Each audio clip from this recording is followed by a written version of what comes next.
Lights on versus వీక్షకులందరికీ మన ప్రభువైన యేసుక్రీస్తు నామంలో నా హృదయపూర్వకమైన వందనాలు తెలియజేస్తున్నాను. ఈరోజు ఈ వీడియోలో మనం యెహోవాను పూర్ణ హృదయంతో సేవించడం ఎలా, ఆసా, యెహోషాపాతు, హిజ్కియా, యోషియా అనేవారు దేవుణ్ణి ఎలా పూర్ణ హృదయంతో సేవించారో, వారిని బట్టి వారి జీవితాలను బట్టి మనం ఎలా ఉండాలో తెలుసుకుందాము. మనమందరము అపరిపూర్ణలమే కాబట్టి పొరపాట్లు చేస్తూ ఉంటాము. అయితే సంతోషకరమైన విషయం ఏమిటంటే, మనం పశ్చాత్తాపపడితే యెహోవాను క్షమాపణ అడగచ్చు. అలా చేస్తే ఆయన మన పాపములను బట్టి మనకు ప్రతీకారం చేయడు. అయితే దావీదు సొలొమోనుతో చెప్పినట్లు మనం చేసే ఆరాధన యెహోవా అంగీకరించాలంటే మనం హృదయపూర్వకంగా ఆయనను సేవించాలి. మరి అపరిపూర్ణమైన మనం హృదయపూర్వకంగా ఎలా సేవించగలము? దానిని అర్థం చేసుకోవడానికి మనం రాజైన ఆసా జీవితాన్ని, రాజైన అమజ్యా జీవితాన్ని పోల్చి చూడొచ్చు. వాళ్ళిద్దరూ మంచి పనులు చేశారు. అయితే వాళ్ళు అపరిపూర్ణులు కాబట్టి పొరపాట్లను కూడా చేశారు. కానీ ఆసా బ్రతికిన కాలమంతా అతని హృదయము యథార్థంగా ఉంది అని బైబిల్ చెబుతుంది. అతను ఎల్లప్పుడూ యెహోవాను సంతోషపెట్టడానికే ప్రయత్నించాడు. హృదయపూర్వకముగా ఆయనను సేవించాడు. కాని అమజ్యా యెహోవాను పూర్ణ హృదయంతో సేవించలేదు.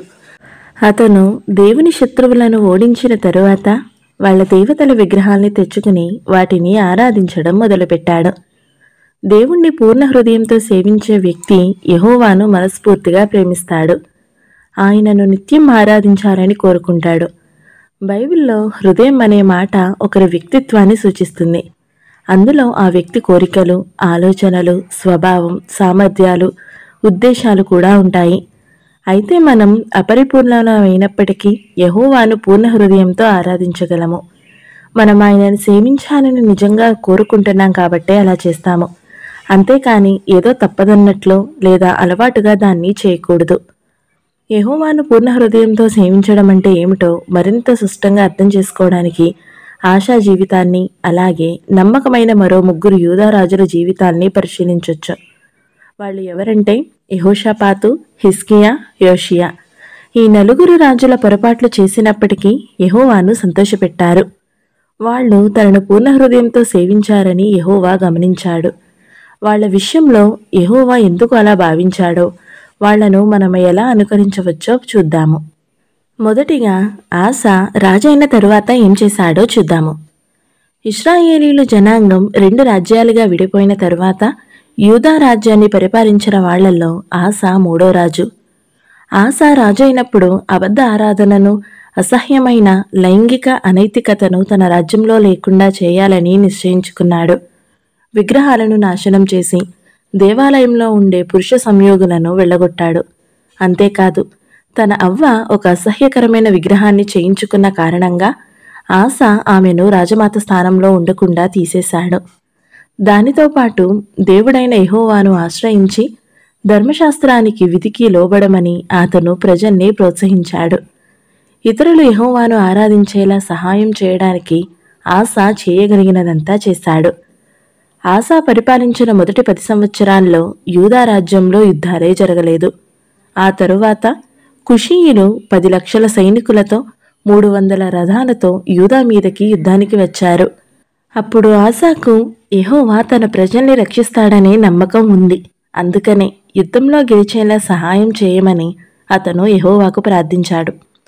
కొన్నిసార్లు ఇశ్రాయేలు రాజులు యెహోవాకు నమ్మకంగా ఉండపోయినా తాను సత్యదేవుణ్ణి చూపించడానికి శత్రువుల మీద విజయం సాధించేలా ఇశ్రాయేలీలకు యెహోవా సహాయం చేశారు. కానీ ఈసారి మాత్రం ఆసా యెహోవా మీద ఆధారపడ్డాడు కాబట్టి ఆయన సహాయం చేశాడు. యెహోవా ఆసా ప్రార్థనను విన్నాడు. దానితో వాళ్ళు యుద్ధంలో గెలిచారు. కానీ అతను ఒక సందర్భంలో యెహోవాపై ఆధారపడకుండా సిరియా రాజును సహాయం అడిగి పెద్ద తప్పు చేశాడు. అయితే ఆసాకు తన మీదున్న ప్రేమను యెహోవా చూడగలిగాడు. ఆసా తన దినములన్నీ హృదయపూర్వకంగా యెహోవాను అనుసరించాడు. ఆసా నుండి మనం ఏం నేర్చుకోవచ్చంటే, ఆసా కేవలం తన గురించే ఆలోచించుకోలేదు. దేవుడైన యెహోవాను ఆశ్రయించమని ఇతరుల్ని కూడా ప్రోత్సహించాడు. యెహోవాను ఆరాధించేలా ఆయన అనేక మందిని ఆయన తట్టు తిప్పాడు. మనము కూడా అనేక మందిని యెహోవా మీదున్న ప్రేమతో వాళ్ళ భవిష్యత్తును దృష్టిలో పెట్టుకుని యెహోవాను అనుసరించేలా చేయాలి. తరువాతి రాజు యెహోషాపాతు. ఆసా కొడుకైన యెహోషాపాతు తన తండ్రి అయిన ఆషా మార్గంలో నడుస్తూ వచ్చాడు. యెహోవాను ఆరాధిస్తూ ఉండమని యెహోషాపాతు కూడా తన తండ్రిలాగే ప్రజల్ని ప్రోత్సహించాడు. ప్రజలకు యెహోవా ధర్మశాస్త్ర గ్రంథం నుండి బోధించడానికి కొంతమంది పురుషుల్ని యూదా పట్టణాలకు పంపించాడు. ప్రజల్ని యెహోవా వైపు మళ్లించడానికి అతను ఇశ్రాయేలు ఉత్తర రాజ్యం వరకు, అంటే ఎఫ్రాయిము కొండల ప్రాంతాల వరకు కూడా వెళ్ళాడు. కాబట్టి యెహోషాపాతు యెహోవాను హృదయపూర్వకంగా వెతికిన రాజు అని చెప్పుకోవచ్చు. ఒకసారి ఒక పెద్ద సైన్యం యూదా మీదకి యుద్ధానికి వచ్చినప్పుడు యెహోషాపాతు కూడా తన తండ్రిలాగే యెహోవా మీద ఆధారపడ్డాడు. సైన్యాన్ని చూసి భయపడిన యెహోషాపాతు సహాయం కోసం యెహోవాను వేడుకున్నాడు. శత్రువుల్ని ఓడించడం తమ వల్ల కాదని, ఏం చేయాలో తనకు తన ప్రజలకు తోచట్లేదని అతను ప్రార్థించాడు. యెహోవా ఖచ్చితంగా సహాయం చేస్తాడని యెహోషాపాతుకు తెలుసు. అందుకే అతను నీవే మాకు దిక్కు అని ప్రార్థించాడు. ఏదైనా సమస్య వచ్చినప్పుడు కొన్నిసార్లు మనకు కూడా ఏం చేయాలో తోచకపోవచ్చు, భయం కూడా వేయచ్చు. కానీ యెహోషాపాతు ఏం చేశాడో గుర్తు చేసుకుని మనం కూడా యెహోవాకు ప్రార్థన చేస్తూ మన బలహీనమని ఒప్పుకోవాలి. అప్పుడు దేవుడు యెహోషాపాతుకు సహాయం చేసినట్లే మనకు కూడా సహాయం చేస్తారు. తరువాతి రాజు హిజ్కియా. యెహోవాను హత్తుకున్న మరో రాజు హిజ్కియా. అతని తండ్రి విగ్రహారాధన చేస్తూ మంచి ఆదర్శాన్ని ఉంచకపోయినా హిజ్కియా మాత్రం మంచి వ్యక్తిగా ఎదిగాడు. అతను ఉన్నత స్థలములను కొట్టివేసి విగ్రహములను పగలగొట్టి దేవతా స్తంభములను పగలగొట్టాడు. అంతేకాదు, మోషే చేసిన ఇత్తడి సర్పమును చిన్నాభిన్నములుగా చేశాడు. ఎందుకనంటే ఇశ్రాయేలీలు దాన్ని ఆరాధిస్తున్నారు. హిజ్కియా యెహోవా పట్ల పూర్తి భక్తిని చూపించాడు. యెహోవా మోషేకు ఆజ్ఞాపించిన ఆజ్ఞలన్నిటినీ హిజ్కియా పాటిస్తూ వచ్చాడు.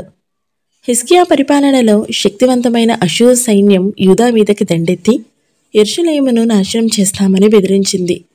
అషూరు రాజైన సన్హెరీబు యెహోవాను ఎగతాళి చేస్తూ హిజ్కియా లొంగిపోయేలా చేయడానికి ప్రయత్నించాడు. అలాంటి భయంకరమైన పరిస్థితుల్లో హిజ్కియా యెహోవాపై పూర్తి నమ్మకం ఉంచి సహాయం కోసం ప్రార్థించాడు. అషూరు సైన్యం కన్నా దేవుడు ఎంతో శక్తిమంతుడని, ఆయన తన ప్రజల్ని కాపాడగలడని హిజ్కియాకు తెలుసు. దేవుడు ఒక దూతను పంపి 1,85,000 మంది అషూరు సైనికుల్ని చంపించడం ద్వారా హిజ్కియా ప్రార్థనకు జవాబిచ్చారు. కొంతకాలం తరువాత హిజ్కియా ఆరోగ్యం పాడై అతను చనిపోయే పరిస్థితి వచ్చింది. అలాంటి కష్ట పరిస్థితుల్లో తన విశ్వసనీయతను గుర్తు చేసుకుని సహాయం చేయమని అతను యెహోవాను వేడుకున్నాడు.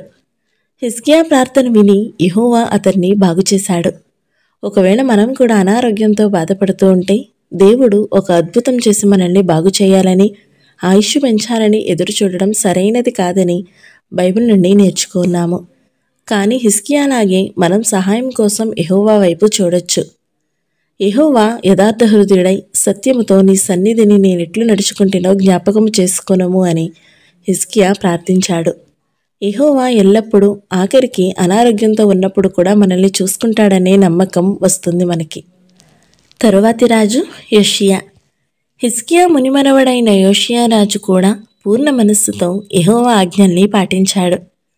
అతని యవ్వనంలో ఉన్నప్పుడు దావీదు యొక్క దేవుని యొద్ద విచారించుటకు పూనుకున్నాడు.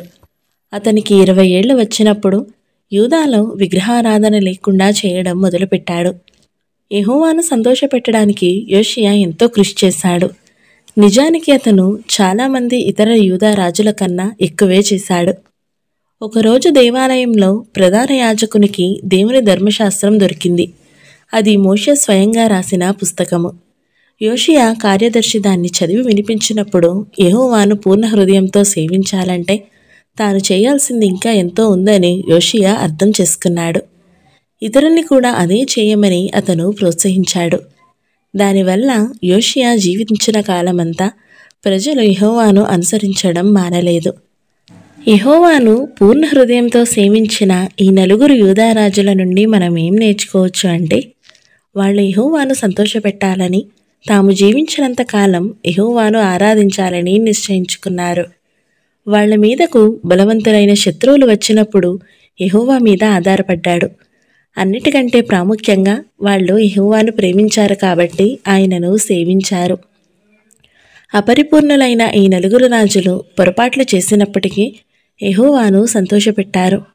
వాళ్ళ హృదయాల్లో ఏముందో యెహోవా చూశాడు. వాళ్ళు ఆయన్ని నిజంగా ప్రేమించారని ఆయనకు తెలుసు. మనము కూడా అపరిపూర్ణలమే కాబట్టి పొరపాట్లు చేస్తూ ఉంటాము. కానీ మనం పూర్ణ హృదయంతో తనను సేవిస్తున్నామని చూసినప్పుడు యెహోవా సంతోషపడతాడు. ఈ వీడియో మీకు నచ్చినట్లయితే లైక్ చేయండి, షేర్ చేయండి.